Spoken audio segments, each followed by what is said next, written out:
అందరికీ నమస్కారం. నేను శిరీష. సిరివెన్నెల హోమ్ వరల్డ్‌కి స్వాగతం. అందరూ ఎలా ఉన్నారు? బాగున్నారు అనుకుంటున్నాను. నేను కూడా చాలా బాగున్నాను. ఈరోజు వీడియో వచ్చి నిన్న వీడియోకి కంటిన్యూషన్.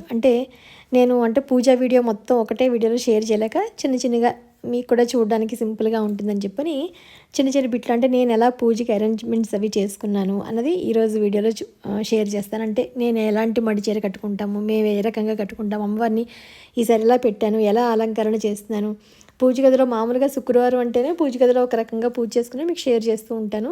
ఈసారి పూజ గదిలో కాకుండా బయట పూజ చేసుకుంటున్నాను. సో అన్నీ ఏమేమి ఏర్పాట్లు చేసుకున్నాను ఏంటి అనేది అంతా మీకు ఊరికే షేర్ చేద్దామని చెప్పని, నా పూజా విధానం అది చూస్తారని చెప్పని ఉదయాన్నే మామూలుగా ముందు రోజు చేసుకునే పనులన్నీ ముందు నేను షేర్ చేశాను కదా. మామూలుగా ఒక సిల్క్ చీర కట్టుకుని ఫస్ట్ అంతా అలంకరణకు అంతా రెడీ చేసేసుకుంటే అప్పుడు మనం వెళ్ళి మడి చీర కట్టుకోవచ్చు.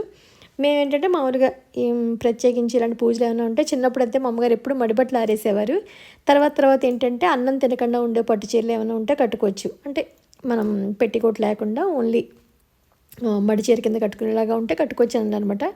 అప్పటి నుంచి ఏంటంటే నాకు మా అమ్మగారు పట్టు చీర ఒకటి వచ్చింది నాకు.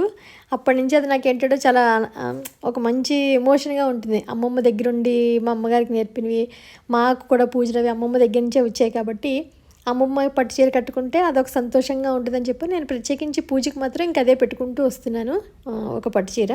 సో దాన్ని కట్టుకుందాం అని చెప్పి ఇంక దానికి తడిపి ఆరేయడం అది ఇంకేం అవసరం లేదు.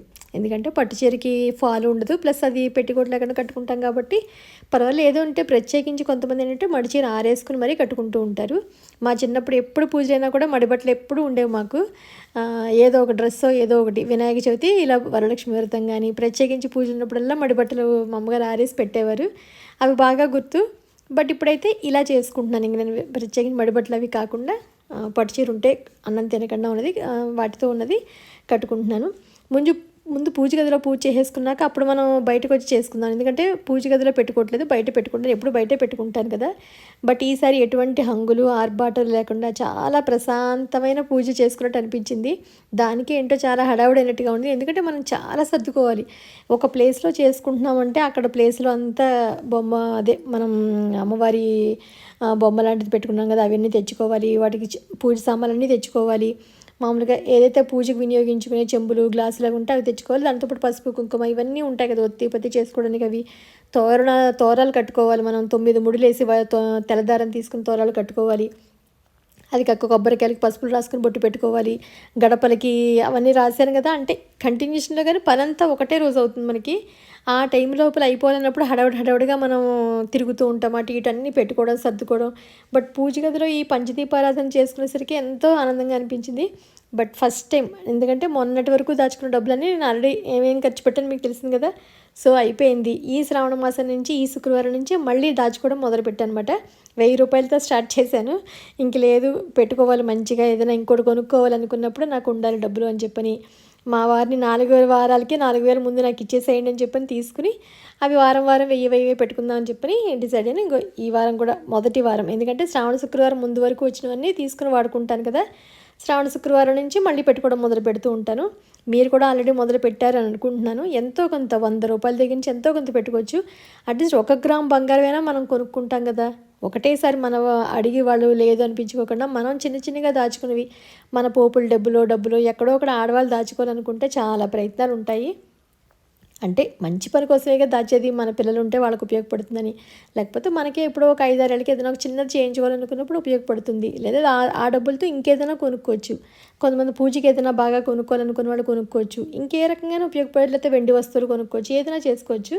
నేను కొత్త తువ్వాలు ఒకటి తీసుకుని అమ్మవారి పీఠం మీద వేయడానికి అని చెప్పటికి, కానీ ముందు ఏంటంటే పసుపుతో అలికి పద్మం వేసుకుని అప్పుడు దాని మీద మనం పెట్టుకుంటాము. ఊరికే పెట్టం కదా. కానీ నేను ఫస్ట్ బొమ్మ ఆల్రెడీ అక్కడ అమ్మవారి బొమ్మ అనడం ఎవరో వద్దురే అన్నారు, కానీ మరి ఏమనాలో నాకు అర్థం అవ్వట్లేదు. అమ్మవారు అనుకోండి, అమ్మవారి ఇద్దరు, పెద్దమ్మవారు చిన్నమ్మవారు ఉన్నారు కదా. సో వాళ్ళని పెట్టడానికి ముందే నేను అక్కడ పెట్టేశాను. సో అందుకని దాని కింద మళ్ళీ వేస్తున్నాను అనమాట. అమ్మవారి పద్మం మీద కూర్చున్నట్టుగా ఉంటే బాగుంటుందని చెప్పని ఈ లోపల పువ్వులు అన్నీ రెడీ చేసుకున్నాను. కొబ్బరికాయలు కూడా పసుపులు రాసుకుని, గుమ్మాలకు పసుపులు, పూజకి కావాల్సినన్ని. ఫస్ట్ ఏంటంటే కుక్కరు రైస్ను శనగపప్పు మాత్రం ఉడకపెట్టి వచ్చాను. ఎందుకంటే పూజ అయ్యాక చేసుకుంది. ఎందుకంటే 9:30 to 10:30 మధ్యలో కూర్చోవాలని చెప్పాను కదా. ఆ టైం లోపలంటే వంట అన్నీ హడావుడి అయిపోతాయి కాబట్టి కొంతవరకు మనం పెట్టుకుని వస్తే మిగతా కొంచెం నైవేద్యం ఉన్నప్పుడు శనగలు లేకపోతే మామూలుగా అరటిపళ్ళు కొబ్బరికాయ ఏమన్నా పెట్టేసి తర్వాత చేసుకుందామని చెప్పని ప్లాను. ముందు ఏంటంటే తెల్ల తువ్వాల మీద కొంచెం బియ్యం పోసి దాని మీద ప్లేట్ పెట్టుకుని దాంట్లో కలిసి చెమ్ముని పెట్టుకుని కొబ్బరికాయ పసుపు రాసుకున్నాను కదా, చిన్నగా అమ్మవారికి నామం అన్నట్టుగా ఏదో పెట్టుకుని కళ్యాణం బొట్టు కింద పెట్టి దాని మీద బ్లౌజ్ పీస్ పెట్టుకుంటాను. నేను ఆల్రెడీ చూపించాను కదా బ్లౌజ్ పీస్ ఎప్పుడో ఒకటి ఉంటుంది అని చెప్పని. దాంట్లో మనం అన్నీ వెయ్యాలి. యాక్చువల్గా క్లిప్ మిస్ అయింది.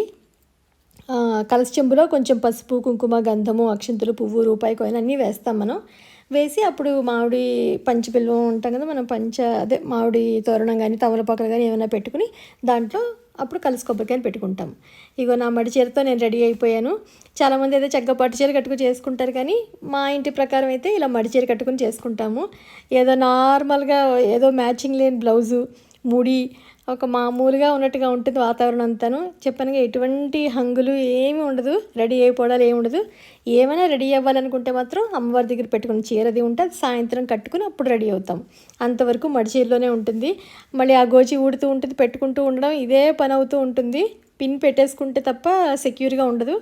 ఎందుకంటే ఇలా ఈ చీరతో పని చేసుకోవడం కొంచెం కష్టం. మామూలుగా అయితే రెగ్యులర్గా మనకు అలవాటు ఉండదు కాబట్టి ఎప్పుడైనా చేసుకునేదే కదా, అందుకని ఈ లోపల ఈ పెద్దమ్మవారి చిన్నమ్మవారికి మళ్ళీ అలంకరణకు అన్నీ వేసి అన్నీ అలంకరణ చేసి పువ్వులు పెట్టి లేవడం కూర్చోవడం అన్నట్టుగా ఉండేది. ఏదో మర్చిపోతూ ఉంటాం మనం.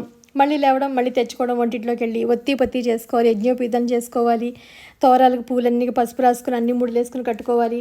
ఒక్కళ్ళమే అన్నీ చేసుకోవాలన్నప్పుడు కొంచెం హడావుడిగా ఉంటుంది. అఫ్కోర్స్ మీ అందరూ కూడా అలాగే చేసుకుని ఉంటారు. ఏంటో ప్లానింగ్ ఈసారి మిస్ అయిందా ఏమో, యాక్టివ్నెస్ లేదా నా దగ్గర. అసలు నేను తాంబూలం సాయంత్రం పేరెంటం పిలుస్తారని కానీ తాంబూలానికి ఏదైనా అసలు ఒక పండు కొనాలని కానీ ఒకటి ఇంట్లో ఏదైనా చేయాలని తాపత్రయం కూడా లేదు. జస్ట్ పూజ చేసుకోవాలన్నంతవరకే ఉంది.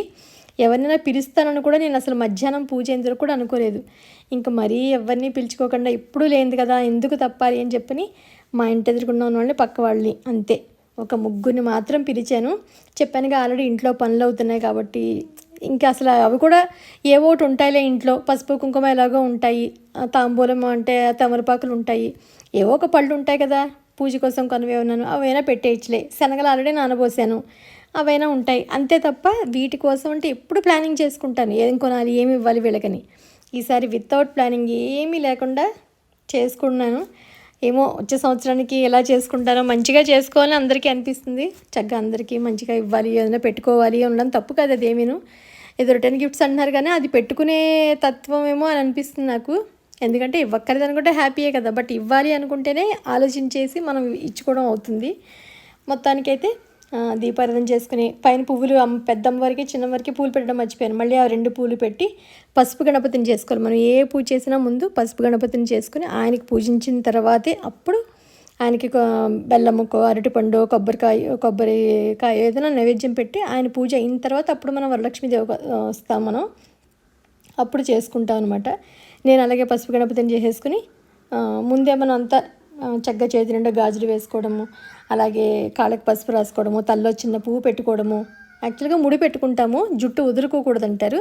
చివర్లైనా కూడా చిన్న ముడైనా పెట్టుకోవాలి. ఎందుకంటే పూజలు వ్రతాలు చేసేటప్పుడు చిగుళ్ళు జుట్టు చివర్లు కనపడకుండా ముడి వేసుకోవాలని అంటారట. నాది ఎలాగో చిన్న జుట్టే ముడి పెట్టుకున్నట్టుగా పెట్టేసుకుని ప్లక్కర్ పెట్టేసుకున్నాను. మామూలుగా మనం కూడా చక్కగా అంత అందంగా అంటే అలంకార భూషితులై ఏమీ ఇందులో మిస్ కాకుండా పాపిట్లో బొట్టు కానీ ఏమీ లేకుండా మనం పూజకి ఉండకూడదు.